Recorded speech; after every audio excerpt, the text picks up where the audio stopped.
Boulder County has shots fired at the suspect. Boulder police shoot at a suspect wanted in a carjacking. Officers are giving us new details about what happened. We did spot the vehicle driving erratically, and that suspect during this encounter brandished a firearm at officers. Colorado's legislative session went down to the wire, finishing just minutes before the deadline. We've done what we've come here to do. We're hearing from Democrats and Republicans about what was and wasn't passed. It is certainly puzzling that Democrats didn't partner with us to pass more of those bills. The rebuilding process is just beginning after the Marshall fire, and people are seeing the struggle it will take to get back to normal. The process is going to be a long process. Plus, start planning for football season. The Broncos' upcoming schedule will be released in just a few hours.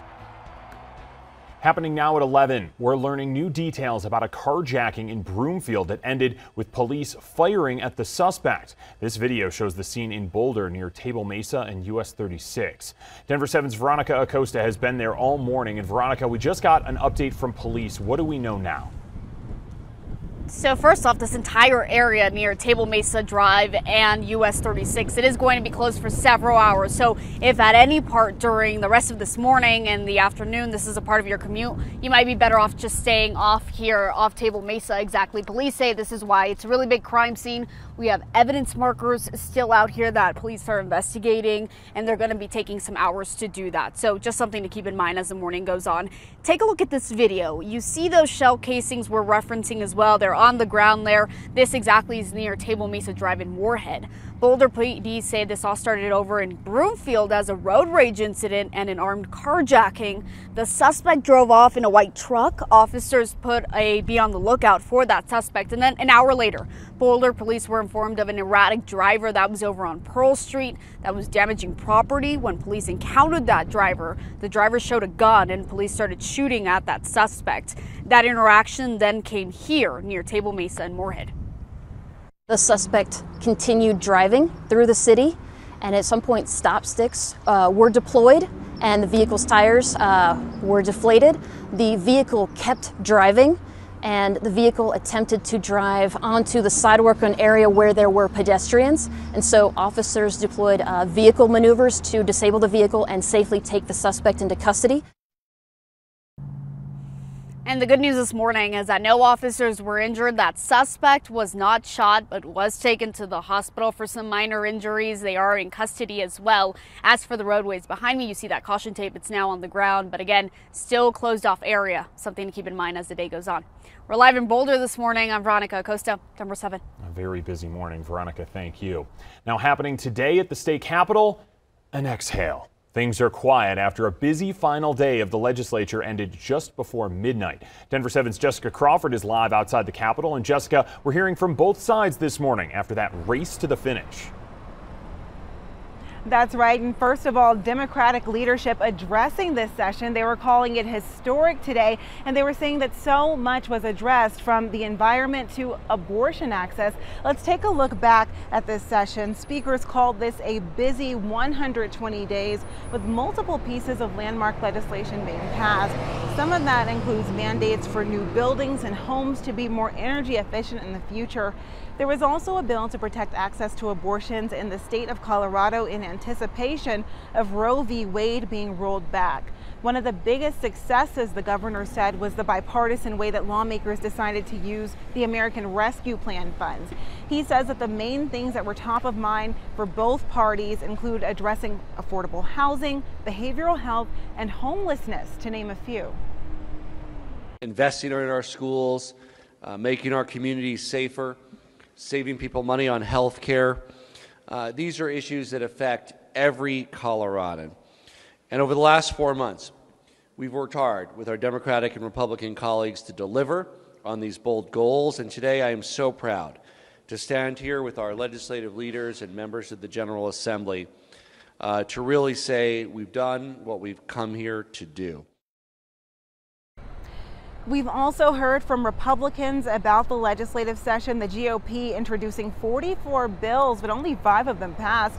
They say they're disappointed Democrats didn't pass more bills focusing on education, lowering costs, and addressing crime. Disappointed that our Democratic counterparts were not able to see the merits of the 35 or so bills that didn't pass. Given the state of this state and the dire economic circumstances that Coloradans find themselves in, it is certainly puzzling that Democrats didn't partner with us to pass more of those bills. And this whole time that we've been standing here, we've been seeing lots of people holding posters, holding signs, going in groups, and they're going just beyond that hill right here at the Capitol to protest. And so we're really seeing that even though a lot of these bills just passed, the impact is already being felt. Live here at the Capitol, I'm Jessica Crawford, Denver 7. All right, Jessica, thank you. Now waiting for the governor's signature addresses Colorado's fentanyl crisis. Lawmakers passed it last night just before the legislative session ended. Now the bill makes possession of 1 gram or more of fentanyl a felony. Lawmakers also approved new wording about criminal intent. It says the felony charge would be dropped if a defendant can prove to a jury that they didn't know the substance they had contained fentanyl. Now critics argue that opens a window for all cases to be turned into misdemeanors going forward. It's either I want to get this drug off my streets, or the others say, well, we want to just learn to live with it. I don't want to learn to live with this drug killing kids.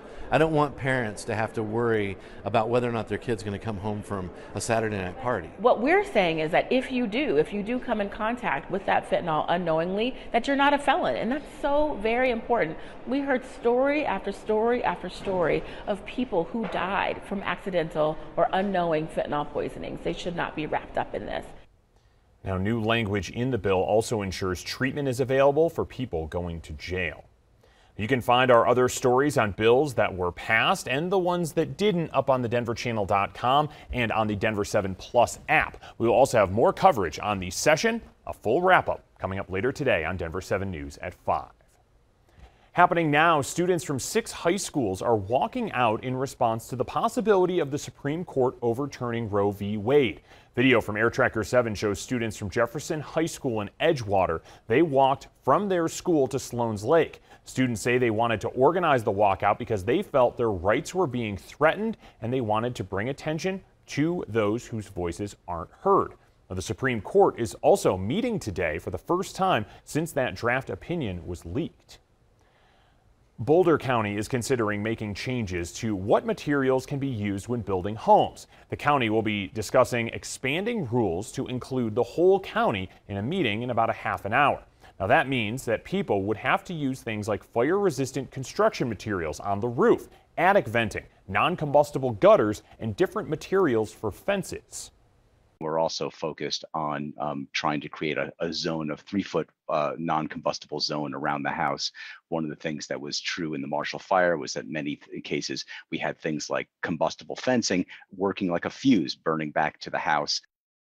Now, if the new rules get approved, they would likely start in June, early in June. Now, hundreds of people who lost their homes to the Marshall Fire are now trying to rebuild. Some people only had partial damage, but as Denver 7's Veronica Acosta reports, the rebuilding process for both groups has already been a struggle for these families. It's been more than 4 months since the Marshall Fire. I do remember the day. Kevin Petty remembers the initial small white plume of smoke, the state troopers evacuating homes, the flames, and the feelings. The whole thing was an absolute roller coaster ride. I must have slept maybe an hour and a half, maybe 2 hours total. The next morning, once flames had died down, Petty sent me this email asking to check on his home. We pretty much thought, there's no way that our house is still standing. This is South Shore at Harper Lake. A gentleman named Kevin, he emailed us not long ago, like 15 minutes, asking if his home was okay. So this is his house here, standing, the side portion of it a little burnt, but this was the damage to Petty's home and what it looked like in December. This is what it looks like now. We thought, house is still standing, we're lucky. And then we got in here and we thought, oh my gosh, we're not so lucky. The home is gutted. A staircase once covered in his daughter's handprints now sits covered in soot. Everything the Pettys once owned, gone. Every time I step into this house, it just saddens me know what we had and to know that this was home. This isn't just Petty's story. It's the story for hundreds of others whose homes weren't burnt to the ground but significantly damaged. They're now all faced with that tough question about the future. We're going to rebuild. We're going to put this place back together. I'm Veronica Acosta, Denver 7. Let's talk the Broncos now. It's a big day for NFL fans and Broncos country. We'll find out this season's Broncos schedule in just a little bit. Now, our Broncos insider Troy Rank says with Russell Wilson, the team will have a handful of primetime games, including returning to Monday Night Football. Now, we already know the Broncos will play Jacksonville in London on October 30th, and they will play the LA Rams in LA. That is on Christmas Day. Now, the Broncos also play 6 games in the division. That's like normal every year. This year, they'll also play against the AFC South and NFC West. They also have games against the Jets, Ravens, and Panthers. So it's just order right now. The Broncos have 8 home games next season. They had 9 last season. The schedule will be released at 6 o'clock tonight. Single game tickets will go on sale right after that. The Avs are back at practice this morning after taking just a couple of days off. They're still waiting for their next round opponent. They're going to play the winner of the St. Louis-Minnesota series. The Blues lead 3-2. Game 6 is tonight. We're paying more for everyday items like groceries and gas. And still ahead, the spike in prices is putting a financial burden on American families. Plus, the Biden administration is working on ways to fix a baby formula shortage that's hitting the U.S.